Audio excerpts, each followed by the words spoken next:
Hello everyone, ಇದು ನಿಮ್ಮ ನೇತ್ರ. ಬಿಗ್ ಬಾಸ್ ಸೀಸನ್ 11 ಇವತ್ತು ಮುಗ್ದೋಯ್ತು. ಯಾರು ವಿನ್ನರು, ಯಾರು ರನ್ನರ್ ಅಂತ ಕೂಡ ಅನೌನ್ಸ್ ಆಗೋಯ್ತು. ಹನುಮಂತಪ್ಪ ವಿನ್ನರು, ನಮ್ಮ ತ್ರಿವಿಕ್ರಮು ರನ್ನರ್ ಅಪ್. ಇಬ್ರು ಕೂಡ ಡಿಸರ್ವಿಂಗು. ನನಗೆ ಯಾರು ವಿನ್ನರ್ ಆಗಿದ್ರು ಕೂಡ ಬೇಜಾರಾಗ್ತಾ ಇರಲಿಲ್ಲ. ಇವಾಗ ಹನುಮಂತಪ್ಪ ವಿನ್ನರ್ ಆಗಿರೋದು ಕೂಡ ನನಗೆ ಬೇಜಾರಾಗ್ತಾ ಇರಲಿಲ್ಲ.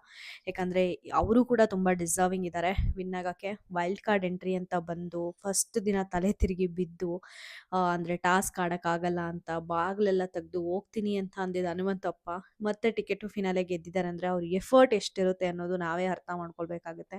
ಇನ್ನು ತ್ರಿವಿಕ್ರಮು ಕೂಡ ಅಷ್ಟೇ, ಒಂದು ಫ್ರೆಂಡ್ಶಿಪ್ ಆಗಲಿ ಎಲ್ಲನೂ ಕೂಡ ತುಂಬ ಚೆನ್ನಾಗಿ ಮೇಂಟೈನ್ ಮಾಡ್ಕೊಂಡು ಬಂದು, ಆಟ ಅಂತ ಬಂದಾಗ, ವ್ಯಕ್ತಿತ್ವ ಅಂತ ಬಂದಾಗ ಸೂಪರ್ ಆಗಿದ್ದಾರೆ. ಅಲ್ಲಿ ಇಲ್ಲಿ ಬೀಪ್ ಸೌಂಡ್ ಹಾಕಿಸ್ಕೊಂಡಿದ್ದೆ ಅವರಿಗೆ ಮೈನಸ್ ಆಯ್ತಾ ಅಂತಲೂ ಕೂಡ ನನಗೆ ಅನಿಸುತ್ತೆ. ಓವರ್ ಆಲ್ ಇಬ್ಬರು ಜರ್ನಿನೂ ನೋಡಿದಾಗ ವೆರಿ ವೆಲ್ ಡಿಸರ್ವಿಂಗ್ ಅಂತ ಅನಿಸುತ್ತೆ. ಈಗ ನನಗೆ ಬಿಗ್ ಬಾಸ್ ಮುಗ್ದೋಯ್ತಲ್ಲಪ್ಪ, ನಾಳೆ ಏನು ಅನ್ನೋ ಒಂದು ಕ್ವಶನ್ ಮಾರ್ಕ್ ಬಂದಿದೆ. ನಿಮ್ಮೆಲ್ಲರ ಹತ್ರನೂ ಒಂದ್ಸಲ ಲೈವಿಗೆ ಬರಬೇಕು ಅಂತ ಅನ್ನಿಸ್ತಾ ಇದೆ. ಮೋಸ್ಟ್ಲಿ ನಾಳೆ ಆದರೆ live may be night 8 o'clock ಹಂಗೆ ಶೆಡ್ಯೂಲ್ ಮಾಡ್ತೀನಿ. ಪ್ಲೀಸ್ ಜಾಯ್ನ್ ಆಗಿ. ನಿಮಗೆ ಏನಾದರೂ ಕ್ವೆಶನ್ಸ್ ಇದ್ದರೆ ನನ್ನ ಹತ್ರ ಕೇಳೋದಕ್ಕೆ ದಯವಿಟ್ಟು ಕೇಳಿ. ನೈಟ್ 8 o'clock ಇಲ್ಲಾಂದರೆ ನಾನು ಟೈಮಿಂಗ್ಸ್ ಅಪ್ಡೇಟ್ ಮಾಡ್ತೀನಿ. ಒಂದು 5 ಗಂಟೆ ಹಂಗೆ ಡಿಫ್ರೆನ್ಸ್ ಇರುತ್ತೆ. ಎಲ್ಲರೂ ಯಾವಾಗ ಫ್ರೀ ಆಗ್ತಿರೋ ಆವಾಗಲೇ ನಾನು ಲೈವ್ ಶೆಡ್ಯೂಲ್ ಮಾಡೋಕ್ಕೆ ಟ್ರೈ ಮಾಡ್ತೀನಿ. ನನಗೆ ಸಿಕ್ಕಾಪಟ್ಟೆ ಸಪೋರ್ಟ್ ಸಿಕ್ಕಿದೆ. ಯಾಕಂದರೆ ನಾನು ಜಸ್ಟ್ ಬಿಗಿನರ್ ಆಯಿತಾ. ನನಗೆ ಈಗ ನೋಡಿ ಎಷ್ಟೊಂದು ರಾಂಗ್ ಇನ್ಫಾರ್ಮೇಷನ್ ಕೊಡ್ತೀರಾ ಅಂತ ನೀವೇ ಅಂತೀರಾ. ನನಗೆ ಪ್ರಾಪರ್ ಇನ್ಫಾರ್ಮೇಷನ್ ಕೊಡೋ ಅಂಥ ಸೂಪರ್ ಡೂಪರ್ ವ್ಯಕ್ತಿಗಳು ಯಾರೂ ಗೊತ್ತಿಲ್ಲ. ನಾನು ಕೂಡ ಆ ಕಡೆ ಈ ಕಡೆ ಫೇಮಸ್ ಯೂಟ್ಯೂಬರ್ಸು, ಇನ್ಸ್ಟಾಗ್ರಾಮು ಅವೆಲ್ಲ ನೋಡಿಬಿಟ್ಟೆ ನಾನು ಇನ್ಫಾರ್ಮೇಷನ್ ತೊಗೊಂಡು, ಯಾರು ಪಕ್ಕಾ ಇನ್ಫಾರ್ಮೇಷನ್ ಕೊಡ್ತಾರೋ ಅವ್ರನ್ನ ಫಾಲೋ ಮಾಡಿ ನನ್ನ ಯೂಟ್ಯೂಬ್ಗೆ ನಾನು ಕಂಟೆಂಟ್ ಕೊಡೋದು. ಯಾಕಂದರೆ ಬಿಗಿನರ್ಸ್ಗೆ ಅಷ್ಟೊಂದು ಕನೆಕ್ಷನ್ನು ಕೂಡ ಇರಲ್ಲ. ಆ ಥರ ಇದ್ದರೂ ಕೂಡ ನನ್ನ ಒಂದು ವೀಡಿಯೋಸ್ಗೆ, ನನ್ನ ಎಪಿಸೋಡ್ ರಿವ್ಯೂಸ್ಗೆ ಬಂದು ಸಿಕ್ಕಾಪಟ್ಟೆ ರೆಸ್ಪಾನ್ಸ್ ಮಾಡಿದ್ದೀರಾ. ತುಂಬ ಸಪೋರ್ಟ್ ಸಿಕ್ಕಿದೆ ನನಗೆ ಈ ಒಂದು ಸೀಸನಲ್ಲಿ. ತುಂಬ ಸಲ ನಾನು ಒಂದು ಸ್ವಲ್ಪ ದಿನ ಮಾಡ್ತಾಯಿದ್ದೆ, ಒಂದು ಸ್ವಲ್ಪ ದಿನ ಮಾಡ್ತಾ ಇರಲಿಲ್ಲ. ವರ್ಕ್ ಹೆವಿ ಆದಾಗ ನಾನು ಮಾಡೋಕ್ಕೆ ಹೋಗ್ತಾ ಇರಲಿಲ್ಲ ವೀಡಿಯೋಸು. ಈವನ್ ಪ್ರೋಮೋ ವೀಡಿಯೋಸು ಕೂಡ ನಾನು ಸಿಕ್ಕಾಪಟ್ಟೆ ನಿಲ್ಲಿಸ್ಬಿಟ್ಟಿದ್ದೆ. ಇಯರ್ ಸ್ಟಾರ್ಟಿಂಗಲ್ಲಿ ಸಿಕ್ಕಾಪಟ್ಟೆ ವರ್ಕ್ ಅಂತ 10 ದಿನ 11 ದಿನ ಮಾಡಿರಲಿಲ್ಲ. ಅದಾದ ನಂತರ ನವೆಂಬರಲ್ಲಿ ಹುಷಾರಿಲ್ಲ ಅಂತ ಆಲ್ಮೋಸ್ಟ್ ಒಂದು 15 ದಿನ ಮಾಡಿರಲಿಲ್ಲ ಅನಿಸುತ್ತೆ. ಮತ್ತೆ ನೆಕ್ಸ್ಟ್ ವೀಡಿಯೋ ಹಾಕ್ದಾಗೂ ಕೂಡ ಸೇಮ್ ರೆಸ್ಪಾನ್ಸ್ ಬಂತು. ಎಲ್ಲರೂ ಕೂಡ ಇಷ್ಟಪಟ್ಟು ವೀಡಿಯೋಸ್ ನೋಡಿದ್ರಿ, ಸಬ್ಸ್ಕ್ರೈಬ್ ಮಾಡ್ಕೊಂಡ್ರಿ. ತುಂಬ ಅಂದರೆ ತುಂಬ ಖುಷಿ ಆಗಿದೆ ನನಗೆ. ನಾಳೆ ಮೋಸ್ಟ್ಲಿ 7 ಗಂಟೆ ಆರ್ 8 ಗಂಟೆ ನನಗೆ ಕಾಲ್ಸ್ ಎಲ್ಲ, ಆಫೀಸ್ ವರ್ಕ್ ಎಲ್ಲ ಮುಗ್ದಾದ್ಮೇಲೆ ಸ್ವಲ್ಪ ಫ್ರೀ ಟೈಮ್ ಮಾಡಿಕೊಂಡು, ಫುಲ್ ಫ್ರೀ ಟೈಮ್ ಅಂದರೆ ಯಾವುದು ಡಿಸ್ಟ್ರಾಕ್ಷನ್ ಆಗಬಾರ್ದು ನನಗೆ, ಆ ಥರ ಒಂದು ಟೈಮ್ ನೋಡಿಕೊಂಡು ಲೈವ್ನ ಶೆಡ್ಯೂಲ್ ಮಾಡಿದ್ದೀನಿ. ಪ್ಲೀಸ್ ಜಾಯ್ನ್ ಆಗಿ. ಮತ್ತು ಒಬ್ಬಳೇ ಲೈವಲ್ಲಿ ಮಾತಾಡಿದ್ರೆ ನನಗೆ ಶೇಪ್ ಔಟ್ ಆಗೋಗ್ಬಿಡುತ್ತೆ.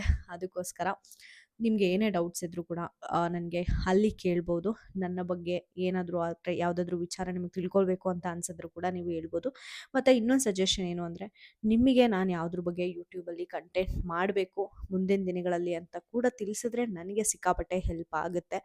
ಆ, ನಿಮ್ಮ ಏನೇ ಒಂದು ಸಜೆಷನ್ಸ್ ಇದ್ದರೂ ಕೂಡ ನಾನು ಡೆಫಿನೆಟ್ಲಿ ಕನ್ಸಿಡರ್ ಮಾಡ್ತೀನಿ.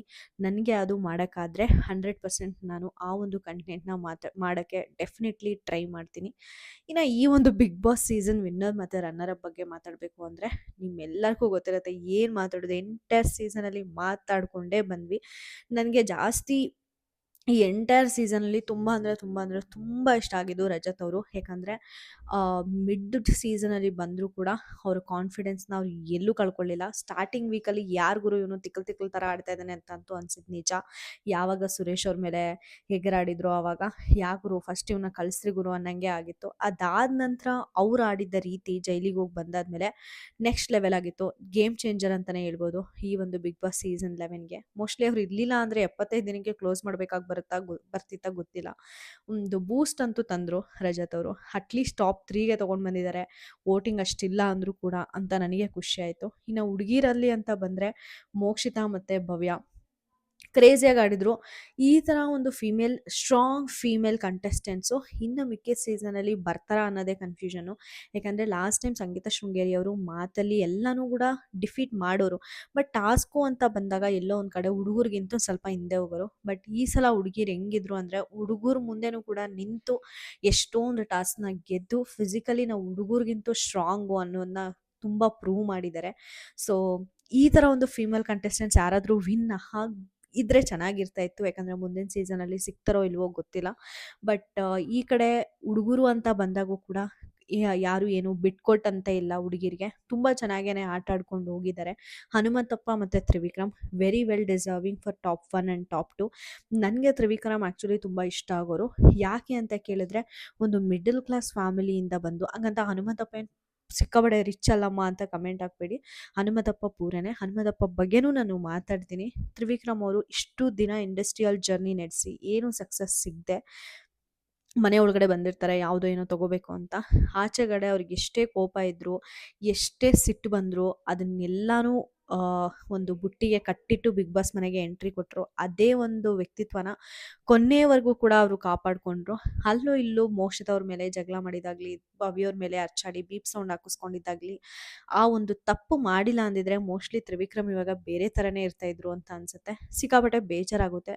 ಒಂದೇ ಒಂದು ಚಿಕ್ಕ ತಪ್ಪು ಮನುಷ್ಯನ ಅಲ್ಲಿರೋನ ಇಲ್ಲಿಗೆ ಬೀಳಿಸ್ಬಿಡುತ್ತಾ ಅಂತ. ಯಾಕಂದರೆ ಪ್ರತಿ ಸಲನೂ ನಾಮಿನೇಷನಲ್ಲಿ ಬಂದಾಗ ಟಾಪ್ ಸ್ಕೋರ್ನ ತೊಗೊಂಡು ಹೋಗ್ತಾ ಇದ್ದಿದ್ದೇನೆ ವಿಕ್ಕಿ. ಈಗ ಅಂಥವರು ರನ್ನರ್ ಅಪ್ ಆಗಿದ್ದಾರೆ ಅಂದರೆ ಡೆಫಿನೆಟ್ಲಿ ನಂಬಕ್ಕೇ ಒಂದು ಸ್ವಲ್ಪ ಶಾಕ್ ಆಗಿಬಿಡುತ್ತೆ. 2-3 ವೀಕ್ಸಿಂದ ಅವ್ರ ಗ್ರಾಫೇ ಬಿದ್ದೋಯ್ತು ಅಂತಲೇ ಹೇಳ್ಬೋದು. ಮೋಕ್ಷಿತಾ ಭವ್ಯನೇ ಮೋಸ್ಟ್ ಆಫ್ ದ ವೋಟಿಂಗ್ ರಿಸಲ್ಟ್ಸಲ್ಲಿ ಕೂಡ ಟಾಪ್ ಇರೋದನ್ನ ನಾವು ನೋಡಿದ್ವಿ. ಗೇಮ್ ಅಂತ ಬಂದಾಗ ಡೆಫಿನೆಟ್ಲಿ ಅವ್ರು 100% ಕೊಟ್ಟಿದ್ದಾರೆ. ಉತ್ತಮಗೆ ಉತ್ತಮ. ನನಗೆ one of the favourite contestant. ಅಂದರೆ ಇವರಂದ್ರೆ ನನಗೆ ಫೇವ್ರೇಟ್ ಅಂದಲ್ಲ, ನಾನು ಹೇಳಿದ್ನಲ್ಲ, ನನಗೆ ಈ ಸೀಸನಲ್ಲಿ ತುಂಬ ಫೇವ್ರೇಟ್ ಅನಿಸಿದ್ದು ರಜತ್ ಅವರು. ಅವ್ರು ಆಟ ಆಡ್ತಿದ್ದ ರೀತಿ, ಅವರು ಫೇಸ್ ಟು ಫೇಸ್ ಮಾತಾಡ್ತಿದ್ದಂಥ ರೀತಿ, ಟಕ್ಕರ್ ಕೊಡ್ತಿದ್ದಂಥ ರೀತಿ, ಮತ್ತು ಯಾವುದಾದ್ರೂ ಸ್ನೇಹ ಆದರೆ ಅವ್ರ ಹತ್ರ ಹೋಗಿ ಅವ್ರು ಇರ್ತಾ ಇದ್ದಂಥ ರೀತಿ ನನಗೆ ತುಂಬ ಇಷ್ಟ ಆಗಿದ್ದು ರಜತ್ತು. ಮತ್ತು ತ್ರಿವಿಕ್ರಮು ಕೂಡ ಅಷ್ಟೇ ನನಗೆ ಫೇವ್ರೇಟೇನೆ. ಒಂದು ಸ್ವಲ್ಪ ಪಾರ್ಟ್ ಆಫ್ ಅ ಫೇವ್ರೇಟ್ ಅಂತ ಹೇಳ್ಬೋದು. ಎಷ್ಟೊಂದು ಜನ ಇಷ್ಟ ಅಂತ ಇರ್ತಾರೆ, ಅದರಲ್ಲಿ ತ್ರಿವಿಕ್ರಮ್ ಒಬ್ಬರು. ನನಗೆ ಹುಡುಗಿರಲ್ಲಿ ಆಬ್ವಿಯಸ್ಲಿ ಭವ್ಯ ಗೌಡನೇ. ಭವ್ಯ ಗೌಡ ಬಕೆಟ್ ಹೊತ್ಕೊಳ್ತಿದ್ರಲ್ಲ, ಹಾಕ್ಕೊಳ್ಳಿ ಗುರು, ಸೀಸನ್ನೇ ಮುಗ್ದೋಯ್ತು. ಹಂಗಂತ ನಾನು ಭವ್ಯವ್ರು ತಪ್ಪಿದ್ದಾಗೂ ಕೂಡ ನಾನು ಭವ್ಯವ್ರು ತಪ್ಪು ಮಾಡಿಲ್ಲ ಅಂತ ಹೇಳಿಲ್ಲ. ಒಂದು ಅವ್ರ ಕ್ಯಾಪ್ಟನ್ಸಿ ಮೋಸ ಆದಾಗ ಕೂಡ ನಾನು ಹೇಳಿದ್ದೀನಿ. ಬಕೆಟ್ ಹಿಂಗೆ ನೀರು ಹಿಡಿತಾರಲ್ಲ, ಆವಾಗಲೂ ಹೇಳಿದ್ದೀನಿ ಅವ್ರು ತಪ್ಪು ಮಾಡಿದ್ದಾರೆ ಅಂತ. ಹನುಮಂತಗೆ ಹೊಡೆದಾಗೂ ಕೂಡ ಹೇಳಿದ್ದೀನಿ. ರಂಜಿತ್ಗೆ ಒಂದು ಡಿಸಿಷನು, ಭವ್ಯವ್ರಿಗೆ ಒಂದು ಡಿಸಿಷನ, ಅವ್ರನ್ನ ಕಳಿಸಿದ್ರೆ ಅಂದರೆ ಇವ್ರನ್ನೂ ಕಳಿಸ್ಬೋದಾಗಿತ್ತಲ್ಲ ಅಂತ ಕೂಡ ಮಾತಾಡಿದ್ದೀನಿ. ಅವ್ರು ತಪ್ಪಿದ್ದಾಗ ನಾನು ಖಂಡಿತ ತಪ್ಪಂತ ಮಾತಾಡಿದ್ದೀನಿ. ಅವ್ರದ್ರಲ್ಲಿ ನನಗೆ ಸಿಕ್ಕಾಪಟ್ಟೆ ಮೋಟಿವೇಶನ್ ಆಗೋದು, ನಾನು ಎಷ್ಟೊಂದು ಸಲ ಹೇಳಿದ್ದೀನಿ. ಅವ್ರು ವರ್ಕೌಟ್ ಮಾಡೋದು, ಅವ್ರ ಸ್ಟ್ರೆಂತು, ಅದು ನಾನು ಯಾವಾಗಲೂ ನಂಬ್ತಾ ಇದ್ದೆ, ಹುಡುಗರೇ ಜಾಸ್ತಿ ಸ್ಟ್ರೆಂತ್ ಇರ್ತಾರೆ ಫಿಸಿಕಲಿ ಹುಡುಗಿರಿಗೆ ಕಂಪೇರ್ ಮಾಡಿದ್ರೆ ಅಂತ. ಬಟ್ ಅದನ್ನು ತಪ್ಪು ಅಂತ ಪ್ರೂವ್ ಮಾಡಿದ್ದು ನನಗೆ ಭವ್ಯ ಗೌಡ ಅವರು. ಇನ್ಫ್ಯಾಕ್ಟ್ ನಾನೊಂದು ಸ್ವಲ್ಪ ಚಬ್ಬಿ ಚಬ್ಬಿ ಇರೋದ್ರಿಂದ ಈಗ ನಾನು ಅವ್ರನ್ನ ಇನ್ಸ್ಪಿರೇಷನ್ ತೊಗೊಂಡು ಸ್ವಲ್ಪ ವರ್ಕೌಟ್ ಮಾಡೋದೆಲ್ಲ ಕಲ್ತಿದ್ದೀನಿ. ಮೈಕ್ ಆಫ್ ಆಗೋಯ್ತಾ ಅಂತ ಚೆಕ್ ಮಾಡಿಕೊಂಡೆ. ತುಂಬ ನನಗೆ ಭವ್ಯ ಅವ್ರನ್ನ ಜರ್ನಿ ನೋಡಿದಾಗ ತುಂಬ ಇನ್ನೋಸೆಂಟು, ತುಂಬ ಚೈಲ್ಡ್ ಚಪಾತಿ. ಮತ್ತು ಅಷ್ಟು ಚೈಲ್ಡ್ ಚಪಾತಿ ಆಗಿದ್ರೂ ಕೂಡ ತ್ರಿವಿಕ್ರಮ್ ಅವ್ರ ಜೊತೆ ಅವರು ಲಾಸ್ಟಲ್ಲಿ ನಡ್ಕೊಂಡಿದ್ದ ಮೆಚ್ಯೂರಿಟಿ ಸ್ವಲ್ಪ ತುಂಬಾ ನನಗೆ ಶಾಕ್ ಅನಿಸಿದ್ದು ಅವ್ರ ಬಿಹೇವಿಯರು. ನನಗೆ ಅವರು ನಡ್ಕೊಳ್ತಿದ್ದ ರೀತಿ ತುಂಬ ಇಷ್ಟ. ತುಂಬ ಕ್ಯೂಟಾಗಿ ಮಾತಾಡೋದಾಗಲಿ, ಮತ್ತೊಂದು ಮಾಡೋದಾಗಲಿ ನನಗೆ ತುಂಬ ಇಷ್ಟ ಆಗೋದು. ಮೋಕ್ಷಿತಾ ಅವರು ಕೂಡ ಅಷ್ಟೇ, ವ್ಯಕ್ತಿತ್ವ ಅಂತ ಬಂದಾಗ ತುಂಬ ಸ್ಟ್ರಾಂಗಾಗಿ ನಿಂತರು. ಹನುಮಂತಪ್ಪ ಸೂಪರ್ ಡೂಪರು, ಅವ್ರ ಬಗ್ಗೆ ಏನೂ ಮಾತಾಡೋಕ್ಕೆ ಇಲ್ಲ. ಒಂದು ವರ್ಡಲ್ಲೇ ಎಲ್ಲರ ಬಾಯಿ ಮುಚ್ಚಿಸೋಂಥ ಕಂಟೆಸ್ಟೆಂಟು ಇವಾಗ ವಿನ್ನರಾಗಿ ಬಂದಿದ್ದಾರೆ. ಹಳ್ಳಿ ಆಯ್ದ ತುಂಬ ಖುಷಿ ಆಗುತ್ತೆ ಆ ಥರದವ್ರು ವಿನ್ನರ್ ಆಗಿದ್ದು. ಈಗ ಬಾಯ್ಸ್ ವರ್ಸಸ್ ಗರ್ಲ್ಸ್ ಕೂಡ ಸೆಲೆಕ್ಟ್ ಆಗಿದ್ದಾರೆ. ಅವ್ರ ಜರ್ನಿಗೂ ಕೂಡ ಒಳ್ಳೆಯದಾಗಲಿ. ಇಷ್ಟೇ, ಜಾಸ್ತಿ ಮಾತಾಡ್ತಾ ಇದ್ದೀನಿ ಅಂತ ಅನಿಸುತ್ತೆ. ನೆಕ್ಸ್ಟ್ ಲೈವಲ್ಲಿ ಸಿಗೋಣ. ಆದಷ್ಟು ಜನ ಜಾಯ್ನ್ ಆಗೋಕ್ಕೆ ಟ್ರೈ ಮಾಡಿ ಅಂತ ಹೇಳ್ತಾ ನಾನೊಂದು ವಿಡಿಯೋನ ಮುಗಿಸ್ತಾ ಇದ್ದೀನಿ. Thank you so much.